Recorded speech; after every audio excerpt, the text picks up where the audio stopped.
Hello everybody and welcome to another YouTube video. Just to begin, I am in fact sick again, so if my voice sounds off, that's why. I mean, I don't feel sick right now, but this morning I did, so maybe I am, maybe I'm not, maybe it was just dust. We'll never know. Today we are talking about the new Skulduggery Pleasant book, A Mind Full of Murder. Just as a heads up, by the way, this is going to have spoilers for the entire book series up until this point probably. Or well, I probably won't talk about the first phase that much, but if you haven't read that, you probably haven't read A Mind Full of Murder, unless you're a psychopath. So, with that, please like and subscribe if you haven't already. It means a lot to me, and let's get on with the video. So, the book starts by introducing us to Gavin, a mortal man who's really into horror movies, and I think you can see where this is going considering the book is a slasher. But Gavin is a man that hates when people don't silence their phones in movie theaters. So it comes as a surprise and an embarrassment to him when he does just that, even though his phone's already on silent. After leaving the theater, he tries to answer the phone, but whenever he does, he just gets no response, so he blocks the number. It's also revealed to us that he had been getting a lot of calls like this and presumed it was a prank caller. After re-entering the theater, he watches a bit more of the movie before his phone rings again. Frustrated, he leaves the theater and goes to go home. However, when he gets to his car, the theme from Halloween starts playing as a ringtone for his phone. He hadn't set that up, but he saw it was his wife, so he picked up. Except it wasn't his wife at the other end, but a man who began to taunt him, telling him his wife was downstairs and that he was going to hurt her. Oh well, he didn't say that, but he insinuated it. Obviously, distressed by this, Gavin gets in his car as fast as possible and starts driving, as the caller continues to mock him, telling him he'll never make it in time. Gavin thinks about calling the police, but that would mean he couldn't stall the caller anymore. He gets stuck behind another car and the caller says he's hanging up. Gavin tries asking who he is, and the caller responds by saying, "You'll die not knowing," and hangs up as the driver in front of Gavin stops and gets out of the car, revealing a man in a black mask who lifts something up. Gavin thinks it's a knife or something, but as the man lifted this object up, the car began to close in around Gavin, crushing his legs and ribs. He stayed alive for a few seconds in the sudden silence and stillness that followed, but he couldn't see anything, and all he could hear was the air escaping his ruined lungs, and footsteps, slow footsteps, getting fainter, and then he died. That last bit from "he stayed alive" was taken straight from the book. I won't be covering the rest in that much depth, but I wanted to get you in the mood by summarizing it in a little more detail. The next chapter introduces us to Cadence Clearwater, which, don't think my mam missed the Creedence Clearwater Revival reference, a detective who's in an interrogation room.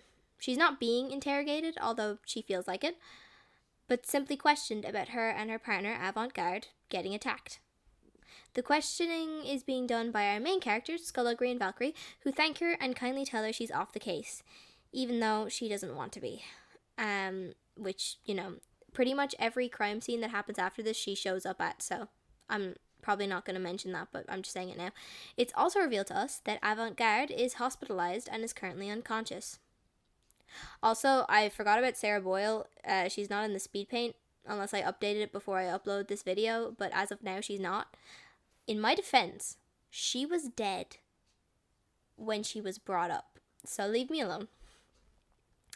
So we get introduced to our new Corval students for this phase, Tyr, Mia, and Winter, and honestly I like them this time. Their story around the extremists and stuff is interesting, although I won't be talking about it in this video, perhaps a different video in the future.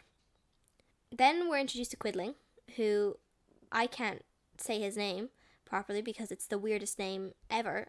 Luke Skywalker was less weird. Quidling. Anyway, who wants the Arbiters to be put under sanctuary jurisdiction. Although he says they'll have freedom and he says it's not under sanctuary jurisdiction, it's pretty much under sanctuary jurisdiction. So Skulduggery and Valkyrie are like, "No way, Jose," and leave. Then we have another murder. This is the third murder. This time it's a woman called Colleen, a nurse who's about to enjoy some well-deserved downtime at the pool. It's during this sequence that we find out the victims thus far knew each other in some way from Emer, who has left a voice message for Colleen talking about how Sarah and Gavin have died. After that, a chilling sequence that I don't have time to talk about, where everyone at the pool fell asleep and the killer began to chase Colleen, leading to her hiding Eventually, she gets caught, cracks her head on the tiles, runs, jumps into the pool, and swims. Only for the killer to lift up that weird-looking knife, wand, bone thing, and Colleen becomes the first woman to burn alive underwater with straight-up fire. Obviously, you know, like, chemical burns and stuff can happen underwater, but you don't just catch fire underwater. That's what happened. Valkyrie and Skulduggery end up meeting the killer, who calls himself Ersatz, by figuring out a message that he sent them, where they, in the nicest way possible, get their asses kicked. And Valkyrie calls Ersatz's tests stupid, which ends up making her pass the test. So, I mean, good job. Oh, and yeah, by the way, I forgot to mention this, but he's testing them, and apparently Cadence and Avant failed their test. Anyway, while getting their asses kicked, Skulduggery gets teleported to the grave of Rumour Mills, so they decide to investigate Rumour Mills by going to her apartment, meeting her mortal neighbour Vincent, who they ask about Rumour, and he tells them that they were friends because they both like scary movies. Are we seeing a bit of a connection here? And she and her friends would meet up a lot at her place to talk about said scary movies, but he never joined them because he was too nervous. Are we seeing the connections? They also talk to her parents, her father, Salter Such, a sorcerer, and her mother, Catherine, a mortal.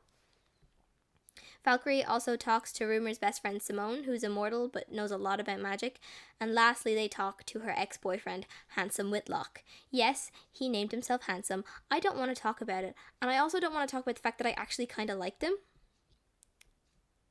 Like, he's a terrible person. Like, when you read the book, like, he is a terrible person. But he's also kind of funny.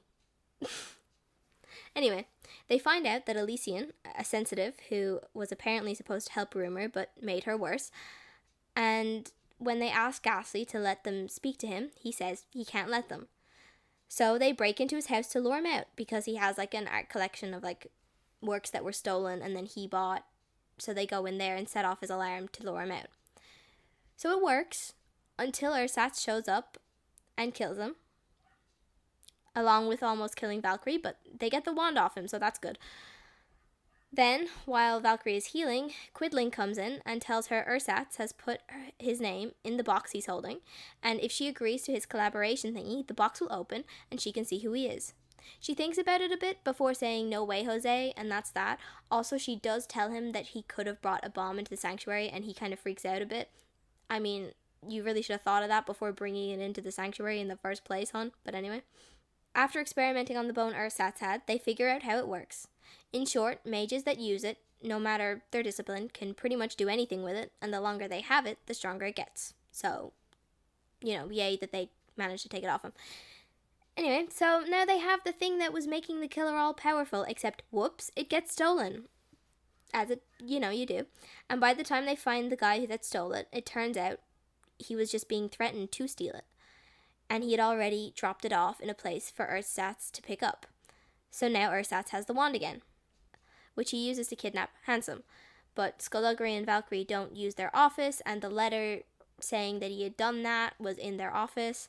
So by the time they saw the letter, Handsome had been there for quite some time. And well, you know, nature calls when you're in a chair for days. So, you know. Anyway, they save Handsome with the help of Melancholia, who has been revealed to be alive. And also, after dying, apparently had rising classes. I am never saying that again. I'm never saying those words again. Anyway. After that, they find another dead body, Neve. Oh my god, I'm in a book. But guess what?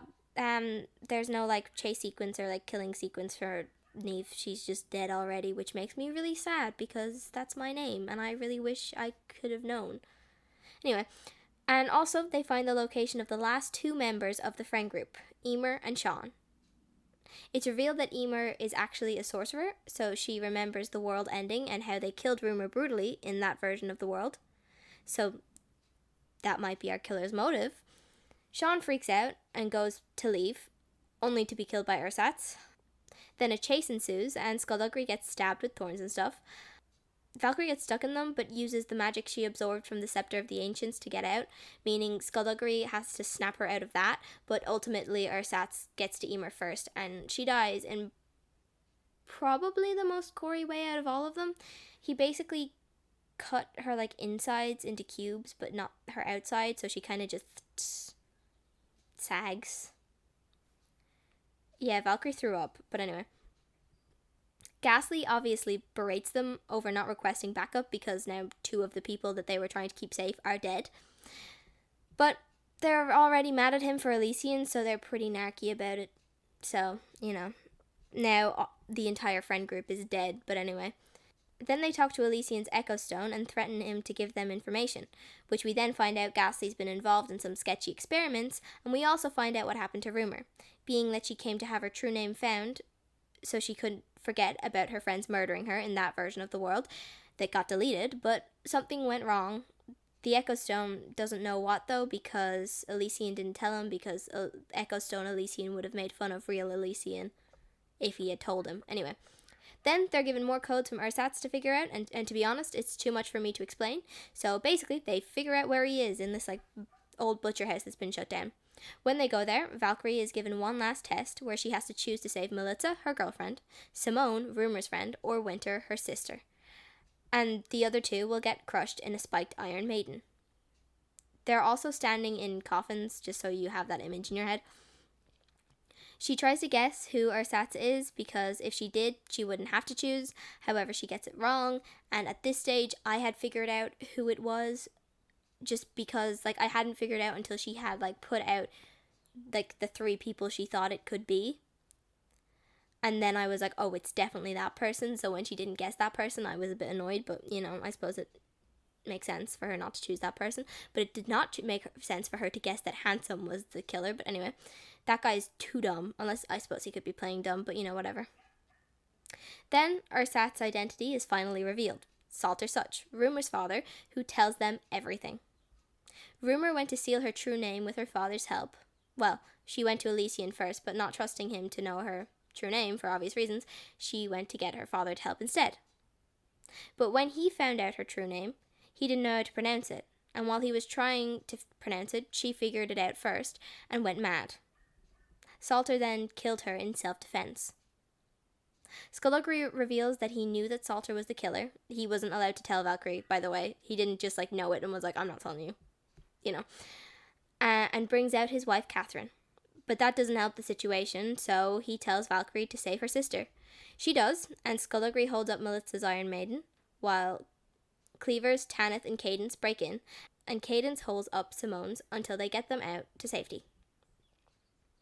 Ersatz then teleports himself, Skulduggery, and Valkyrie to Rumour's grave, but Fletcher follows and cuts off the hand that has the wand with a cleaver.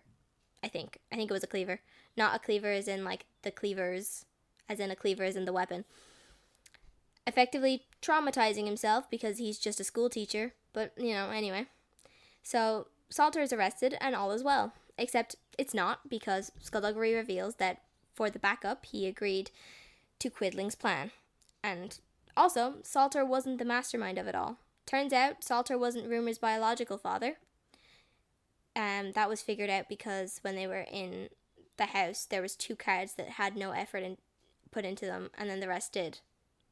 And then, okay, well, that wasn't the only thing that pointed out, but it's what led that to be figured out. Anyway, you know who was? Avant-Garde, who had just woke up, whose real name is Clutter Gaines, aka the scientist that helped Elysian with his work, who was enraged by his daughter's death, even though he was a terrible father and a bad person.